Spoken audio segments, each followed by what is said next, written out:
I know thy works, and tribulation, and poverty, but thou art rich.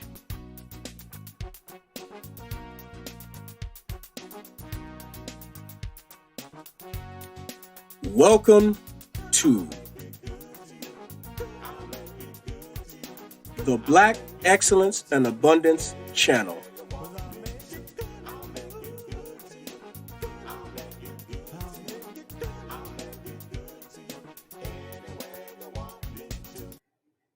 Many of you are familiar with Black Wall Street in Tulsa, Oklahoma. Well, there were over 100 Black business districts throughout the United States, one of which was perhaps the most wealthy and the biggest was in Durham, North Carolina.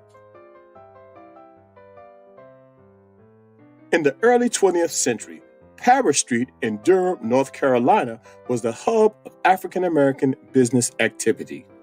This four-block district was also known as Black Wall Street.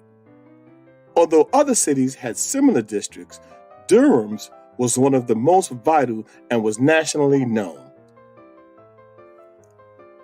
Parish Street bordered the Haiti community, Durham's main African American residential district, and the two districts together served as the center of Black life in Durham.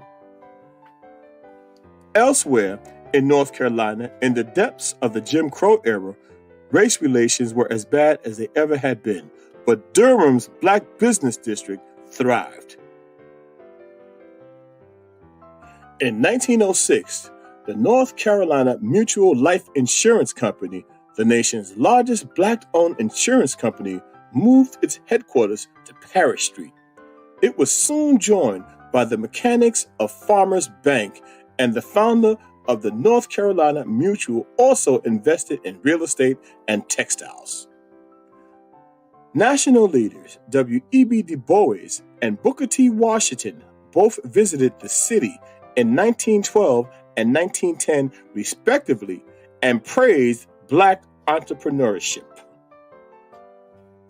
During a time period when disenfranchising Blacks and openly violating their rights was common, the Black populations of Durham were making strides in business that challenged the legitimacy of white supremacy. Black-owned business in Durham can be traced back to the efforts of two African-American entrepreneurs, John Merrick and Charles Spalding. This district was able to increase African-American wealth. The region also promoted basic social reconstruction for Blacks. The southern United States were left in tumult in the few decades of Reconstruction following the Civil War. During the late 1800s, most of these southern regions were rebuilding infrastructure damaged by war. Racial tensions were at an all-time high due to the recent emancipation of all Black slaves and the new economic and social competition they represented in many of their white eyes. But though these African Americans had been freed, their quality of life saw little improvement. Estimates from government officials say almost 85% of Blacks were living below the poverty line during the late 1800s. Automatically placed at the bottom of the social ladder, Blacks were denied virtually all rights afforded to whites. The emergence of John Merrick changed the identity of Black businessmen. Merrick was able to reach prominence in his community through his long-standing friendship with Washington Duke. Originally a barber by profession, Merrick gained enough money through the income and loans to open North Carolina Mutual Life Insurance, which was later expanded with the efforts of Charles Spalding. John Henry Merrick, insurance agent, entrepreneur, business owner, was born in Clinton, North Carolina on September 7, 1859. Merrick was born a slave. When he was not shining shoes, he watched and learned the trade of barbering. In 1880, his friend John Wright asked Merrick to join him in relocating in Durham, North Carolina to start a new barbershop business. He bought and built rental properties, and by the end of the decade, Merrick was one of the largest property owners in Haiti. Merrick then joined the two other Durham businessmen, Dr. Aaron M. Moore and Charles Clinton Spalding, to create the Merrick Moore Spalding Land Company. In 1883, the Power Group joined other prominent businessmen to purchase the Royal Knights of King David, a fraternal lodge which had a budding insurance business. The Royal Knights of King David provided inexpensive insurance policies to lodge members. Often, this was the only insurance available to African Americans in the Durham area. The lodge and its insurance business expanded across 6 southeastern states over the next 25 years. Merritt is most remembered as one of the founders of the North Carolina Mutual Provident Life Insurance Company, which eventually became the largest Black-owned insurance company in the United States. Charles Spaulding was an African-American business leader. For close to 30 years, he presided over North Carolina Mutual Life Insurance Company, which had assets over $40 million. Aaron McDuffie Moore was the first Black medical doctor of Durham, North Carolina, and a prominent leader in the African-American community based in the part of the city known as Haiti. He is best known for founding the Lincoln Hospital, a medical facility that served Negro patients during a time of racial segregation. Through philanthropic works and business enterprises, Dr. Moore played a significant role in improving the standard of living of African Americans in Durham, in addition to improving the healthcare and economy. William Garrison Pearson was born a slave in Durham County on April 11, 1859. After he was freed, he worked at the car factory where General Julian S. Carr, the owner, recognized his potential and financed his education at Shaw University. Pearson graduated from Shaw with a B.S. in 1886 and received an honorary M.A. in 1890. He was awarded an honorary Ph.D. from Kittrell College in 1915 and Wilberforce University in 1919. On June 6, 1893, Pearson married Minnie Sumner of Charlotte, a teacher.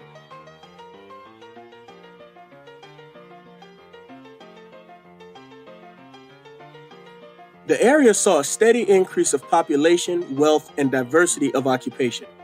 By 1890, the number of colored people in Durham was 1,858, or 33.8% of the total population. The year 1910 exhibited an increase of over 200% in the total population, and the African American population was approximately 38% of the total population. It is clear that whites were not impeding the development of this population in light of their own endeavors. The numbers based on wealth were even more staggering. The total valuation of Black property in the country was about $9,000 in 1890. By 1920, this valuation skyrocketed to an astounding $4.2 million. Ladies and gentlemen, it is clear.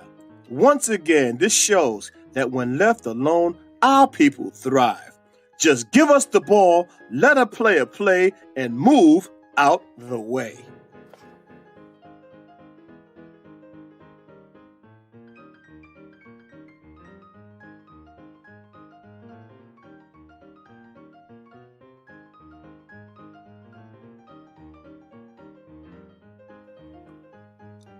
These are some of the people who thrived during that era.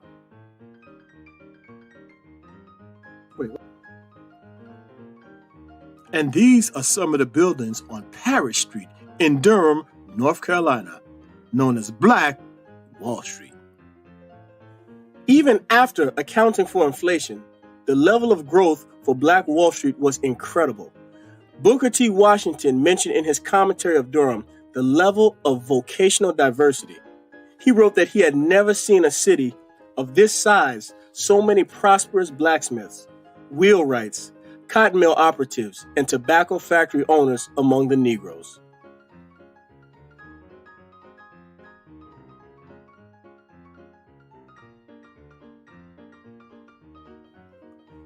This is another example of the areas known as Black Wall Street.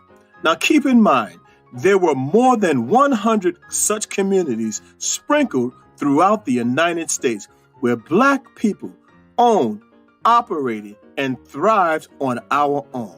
I pray for the day that we get back to the point where we are in control of our own economy. The Black Excellence and Abundance Channel, where Black history is every day. Thanks for watching. Please like, comment, share, and subscribe. And as always, thou art rich.